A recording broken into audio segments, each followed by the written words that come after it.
why so many people have a midlife crisis. And now I've heard today more and more people are having a quarter life crisis. And this is because you younger generation struggling with identity, because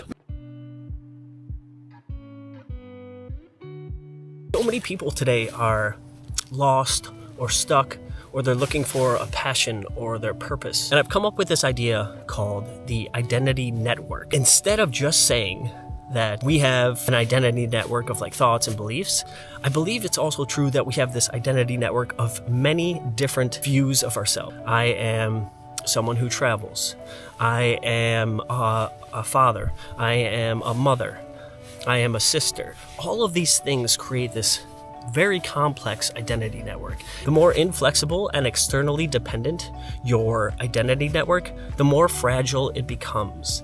And it got me to thinking of how can we change the identity network so it's totally in our control. I call them anti-fragile identities. And you might be like, Scott, what the heck is an anti-fragile identity?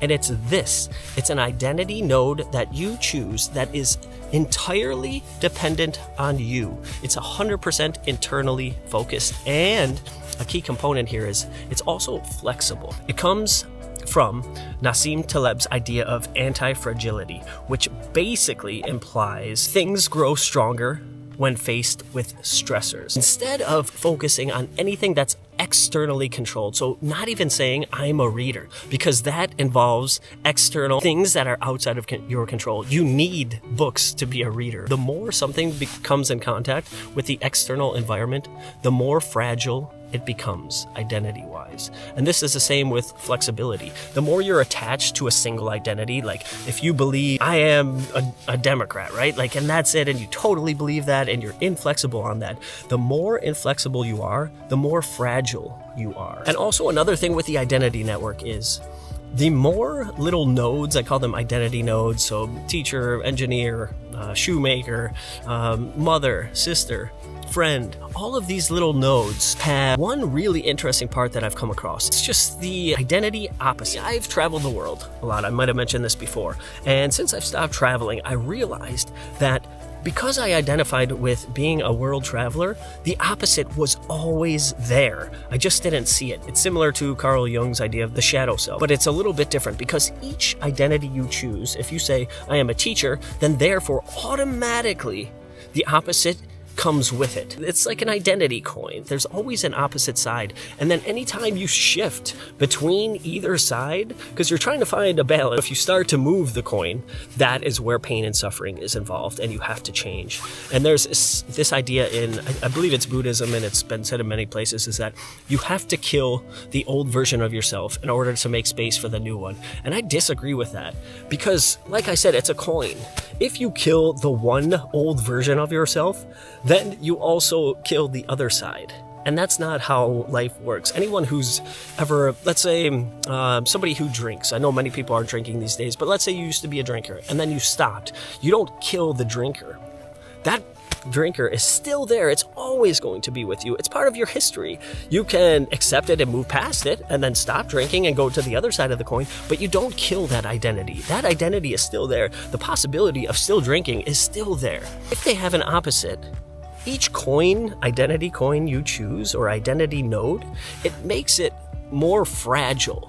But why does it become fragile? Fragility comes from when it is externally dependent or inflexible. For example, in James Clear's book, he says, I'm not reading a book, I'm a reader. I'm not exercising, I am the type of person that goes to the gym, or I am the type of person that does this. But all of his things were always externally focused. Still, he touches on it at the end of the book, mentioning that you should tie or hold on or cling not too tightly to any one identity. So instead of saying, I read a book, you don't say, I am a reader. You say, I am someone who learns something every day. Now, do you see the difference? This is an anti-fragile identity, and this is the key. It is completely within your control. It has zero outside influence. You could learn something just sitting in a chair. So I am someone who always tells the truth, and if I don't, I tell somebody that I lied. This allows it to be flexible enough And it becomes anti-fragile because anytime it hits anything, any stressor, it becomes stronger. So the whole idea here is to choose these nodes for your identity that are anti-fragile. This is the key component that I really want to express. It's totally changing the way I think about all of this stuff. We live in reality. We are based in reality, and therefore we are going to have identities. Even the monk who detaches from everything in the world, nothing, no attachments, no material things, nothing, could be sitting naked in a room somewhere. They still have an identity, to the fact that they are a monk who is detached.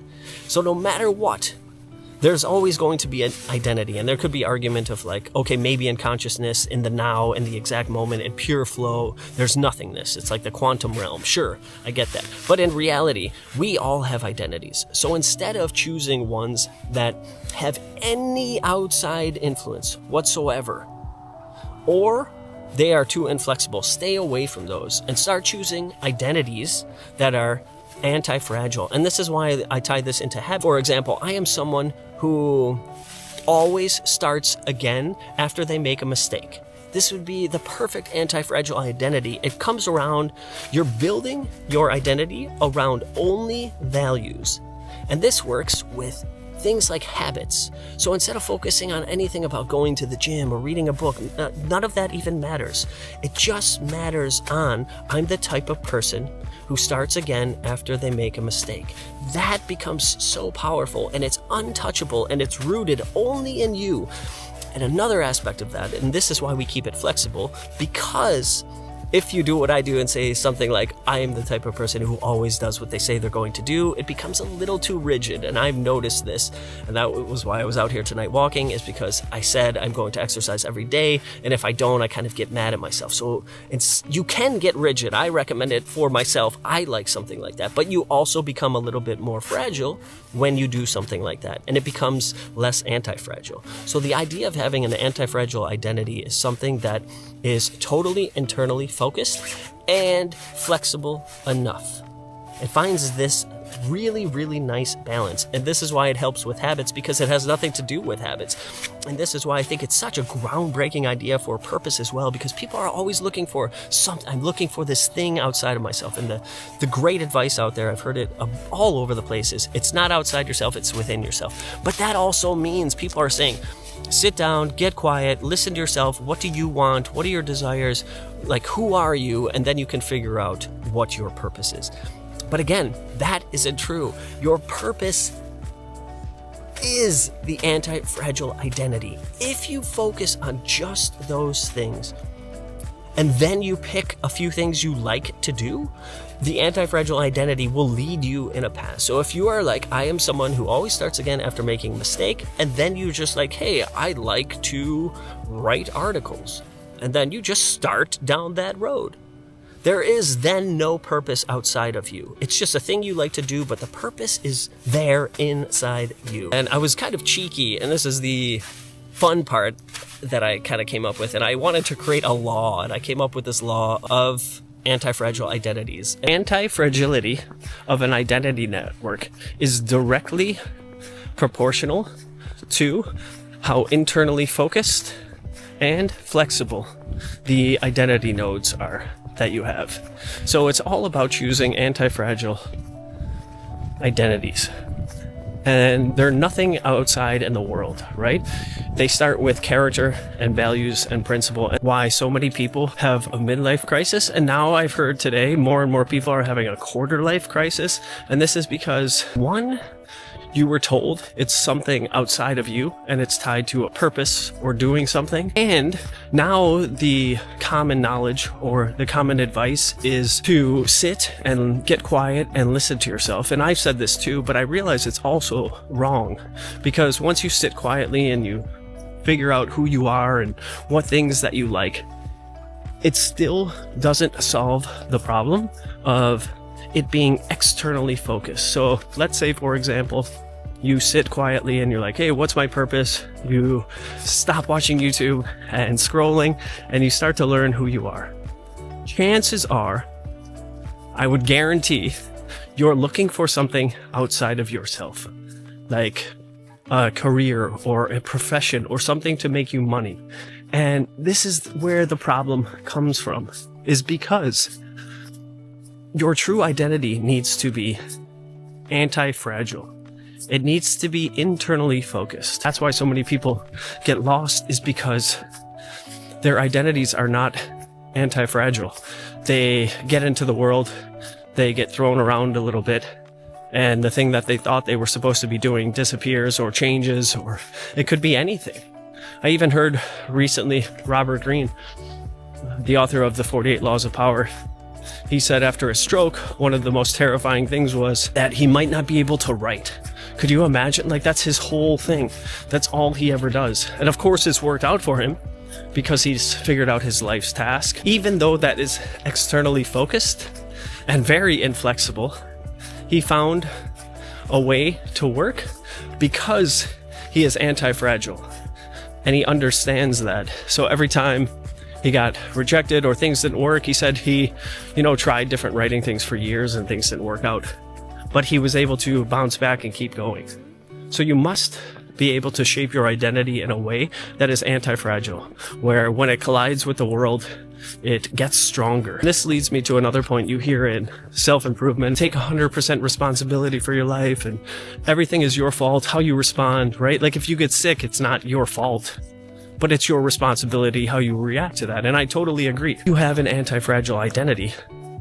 The external circumstances don't matter. The only thing that matters is you and your ability to be flexible. As different as this sounds to the common self-help advice of going to find your passion or purpose and giving meaning to things, you don't give meaning to anything except your anti-fragile identities. I'm not a writer. I'm not somebody who creates. I'm not any of those things. I am someone who makes things that I believe will help others. That's it. This way, it's only up to you. It only depends on you. And it becomes anti-fragile because anytime there's a mistake or something doesn't work or it doesn't help anybody, it only gets stronger because you keep saying, I am somebody who makes things that help people. So the next time you go at it, you will try to make something better that helps people. It's only up to you to focus on that. It's all in your control.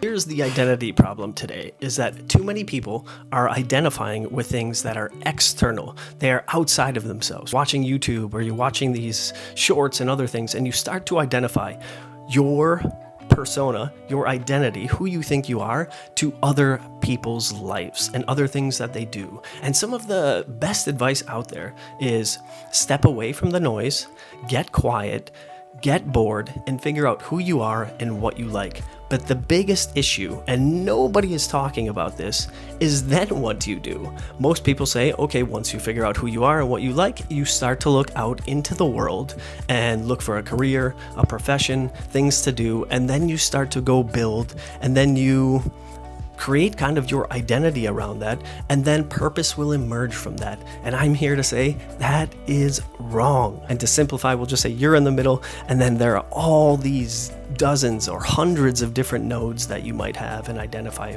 with, and this is what makes it fragile. A key component with the identity network and these identity nodes, for every identity, there is an equal and opposite anti-identity. It's knowing that this coin, or the two sides of the coin, and that when you switch between them, this is when you see pain and struggle. I realized that was where the pain and the frustration, the negative self-talk, that's where all of that came from, is that it was the equal and opposite identity. You have this identity network, beliefs, thoughts, all of these hundreds of different little nodes that are out there in the world and kind of moving around, and anything could happen or things could change, and maybe that little node could be affected.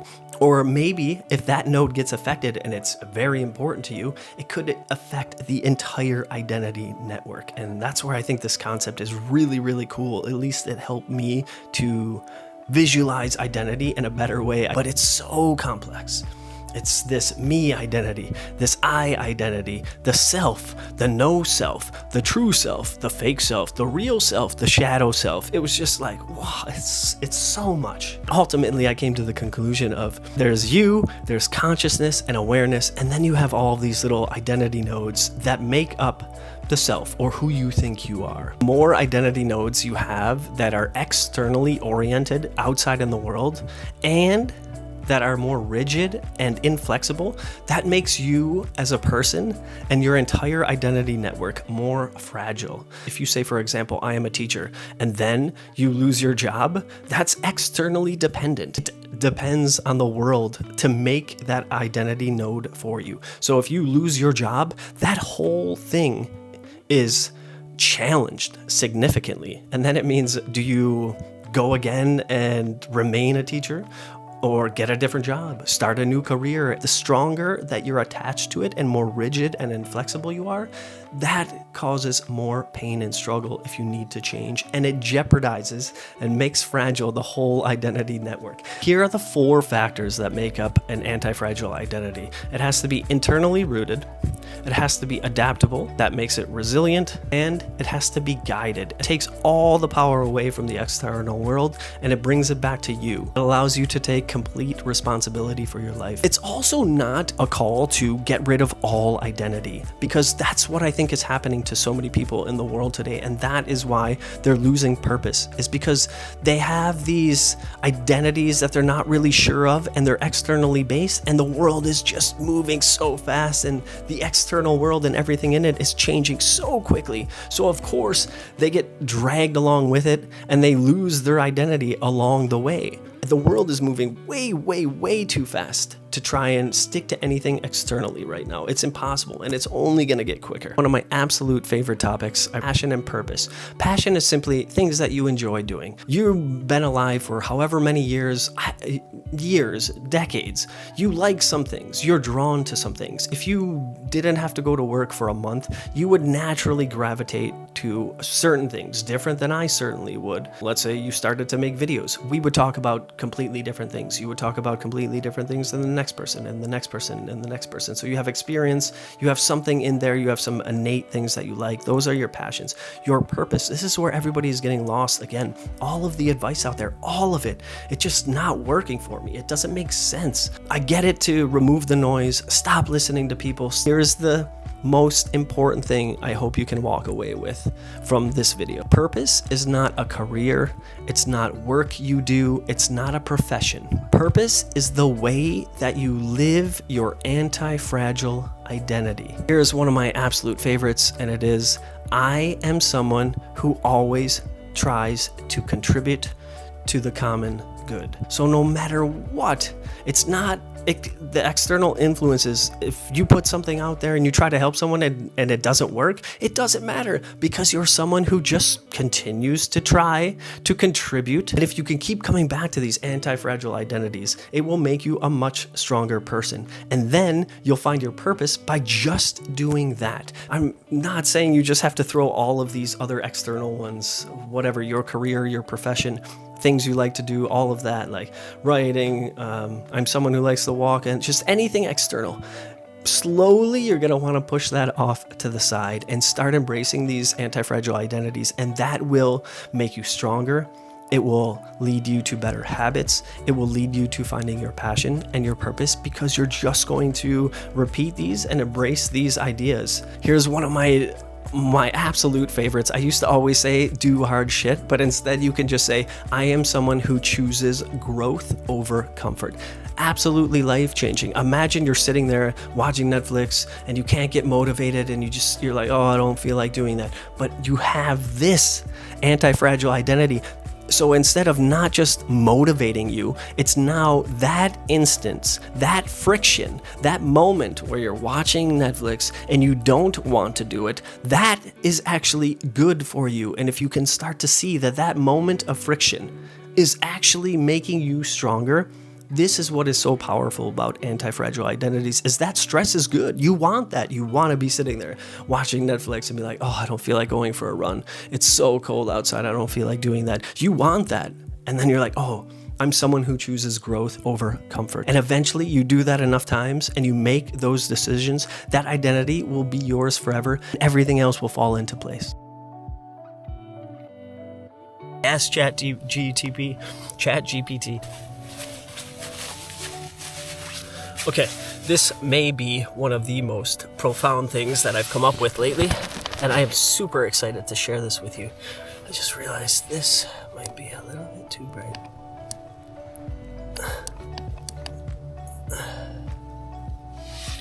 Okay, so maybe I'll talk about that when I go inside because it's getting a little chilly. Okay, oh, I'm recording. Okay, this light is so bright. I forget how bright it is.